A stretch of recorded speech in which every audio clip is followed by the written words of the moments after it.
Hello and welcome to Inside Iraq. I'm Jassim Azawi. President Obama's announcement to pull U.S. combat troops out of Iraq in 18 months has prompted many observers to wonder whether this is a withdrawal or redeployment. Iran blasted the intended slow pace and spurred Iraqi president to demand a faster U.S. departure. The firebrand al-Sadr wants all U.S. soldiers out of Iraq by the end of 2011. But that is unlikely to happen. A large American force will remain behind, along with several large bases. Although Iraqi political factions have reacted differently to Obama's plan, most Iraqis are optimistic that they will learn to live together peacefully without a large occupying force. President Barack Obama seems to be keeping his campaign promise of a quick exit from Iraq. He's now set a date of August 2010 to pull out all combat US troops from Iraq.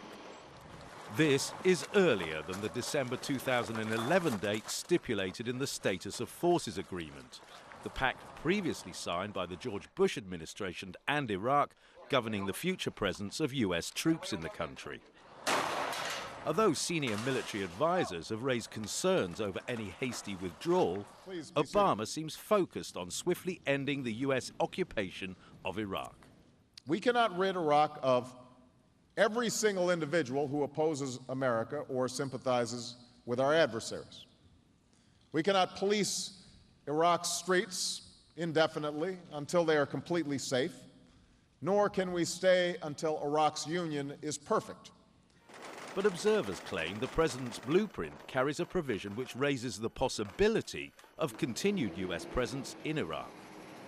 The Status of Forces Agreement has a loophole which allows the US to stay well beyond 2011 upon the request of the government of Iraq. The pact stipulates the US has a right to take military action inside Iraq's borders in the event of any external or internal threat or aggression against Iraq. Critics argue Obama has kept his options open by agreeing to maintain a huge residual force of up to 50,000 after the 2010 deadline. The move is seen as a compromise to military commanders who wanted more time for withdrawal. But Obama dismissed any lingering doubts of US long-term ambitions in Iraq. Iraq is a sovereign country with legitimate institutions. America cannot and should not take their place. Skeptics are, however, less upbeat, pointing out that the security conditions on the ground and the threat of Iran may still decide the future role of the US in Iraq. To discuss the implications of the U.S. troops withdrawal from Iraq, I'm delighted to welcome from Washington, Richard Schmierer, Deputy Assistant Secretary of State, and from Cambridge, England, George Joffe from the Center of International Studies at University of Cambridge, and from Tehran, Sayyid Mohammad Mirandi, Head of North American Studies at Tehran University. Gentlemen, welcome to Inside Iraq. George, I'm going to start with you this time. Many people listening to President Obama's thought perhaps this speech is a repudiation of the war. Others, they looked at it as a belated acknowledgement of the high cost financially, militarily, and politically to the United States. What did you take it? Well, I have to say I didn't follow either of those points of view. I think there's a third option, that this is really a question of a redeployment and a more realistic approach to the problems both in Iraq and in Afghanistan. Because troops are going to be left behind inside Iraq. They have a right of intervention against al-Qaeda, or in the case of an external or internal threat. And they're going to be redeployed to Afghanistan, where they can be used to augment the forces already there. That means that Mr. Obama has managed to meet his campaign promises, but he's also been able to extend the scope of the war, removing some of its more egregious elements. And that seems to me really like a redeployment. Richard, perhaps you can see that George is a good reflection of the lingering doubt, although President Obama came out very clearly and he said by the end of December 2011, all U.S. forces will be out of Iraq. Why do you think this lingering doubt persists, although many people think not only soldiers will remain, but also bases will remain in Iraq? Well, Jassim, thank you for clarifying that, because it is important to understand exactly what the president has laid out. And what we will see between now and August of 2010 is a drawdown of U.S. forces to the residual level At that point, in August of 2010, the mission will change, and the mission will become one of supporting the Iraqi security forces and providing security both for the remaining forces, but more importantly, probably for the civilian effort that will continue in Iraq, which we in the State Department will be leading and will be continuing to engage very robustly around the country. And then it's from that point in August of 2010 to the end of 2011 that the President has indicated all U.S. forces will depart from Iraq. So it's important to understand the various elements, and I have every confidence that that is how we will proceed. Said Mirandi, the transition force Richard mentioned ranges between 35,000 to 50,000, as the President Obama mentioned. Are these too close for comfort for you in Iran? The Murshid, the head of Iran, Khamenei, pretty much he blasted the slow pace of U.S. troops withdrawal.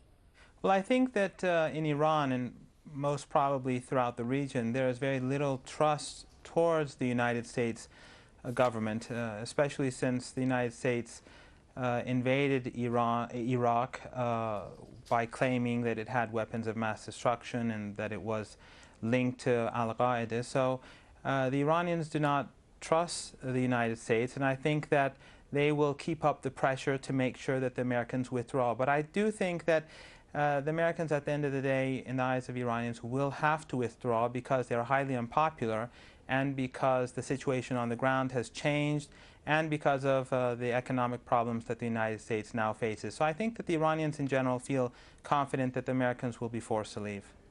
Richard, you heard Mirandi using the word Iran will keep up the pressure. Most probably, from an American perspective, that would be through its proxies in Iraq, perhaps JAM, perhaps some other death squads, God knows what. Is that how you see it? Perhaps Iran will try to pressure the United States to expedite its departure? Well, I think one of the interesting developments in recent months has been the effectiveness of the Iraqi government in communicating to Iran and to its government its interest in having productive and good relations with Iran, but to ensure that Iran doesn't seek to try to influence internal developments in Iraq. So I think the Iraqi government, having done a good job of conveying that message, I'm not concerned that those Iranian points of view will unduly affect the discussions we have with the Iraqi government to ensure that the stability that has been achieved is maintained as we change our mission and change our presence. But George, those remaining force and perhaps the bases could become a rallying cry for JAM, for Iraqi resistance, and perhaps even for regional countries, just like Said Mirandi insinuated. Well, I think that's absolutely true. And the assumption that in some way the Iraqi factions are simply going to sit back and allow the presence to continue, given the views they have of the American presence inside Iraq, I find very difficult to accept. And beyond that too, the assumption too that the Iraqi government is bound now to be in a situation of controlling Iraq effectively, I think is also questionable. There are a whole series of unanswered questions in Iraq: the status of Kirkuk, the relationship between the Kurdish region and the rest of the country, the issue of oil.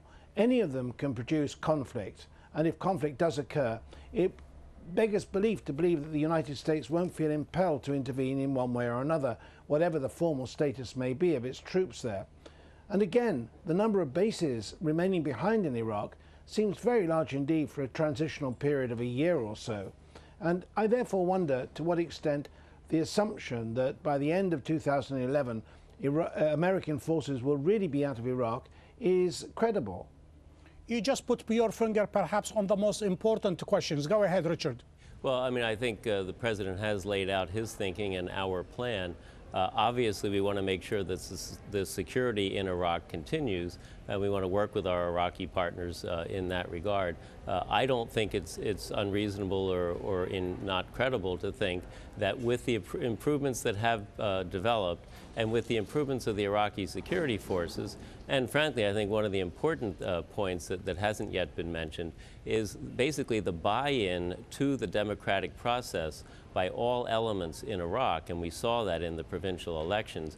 With those kinds of changes, I'm quite optimistic that the security will improve in ways that we will indeed be able to implement the program that the President has laid out.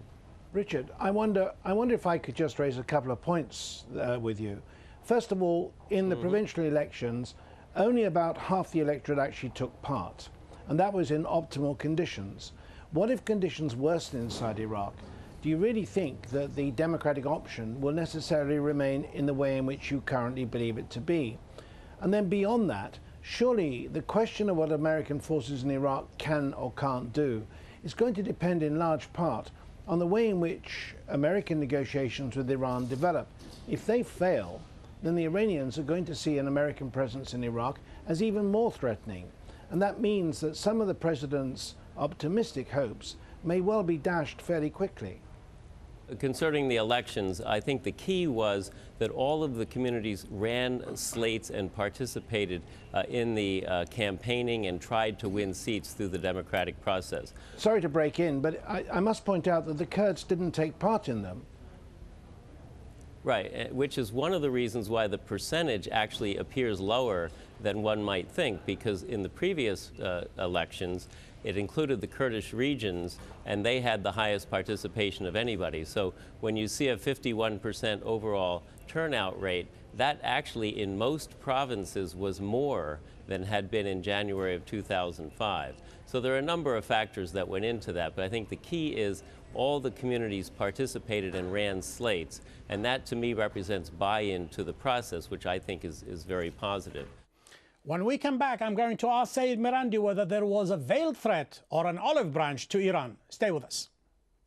Every nation and every group must know, whether you wish America good or ill, that the end of the war in Iraq will enable a new era of American leadership and engagement in the Middle East.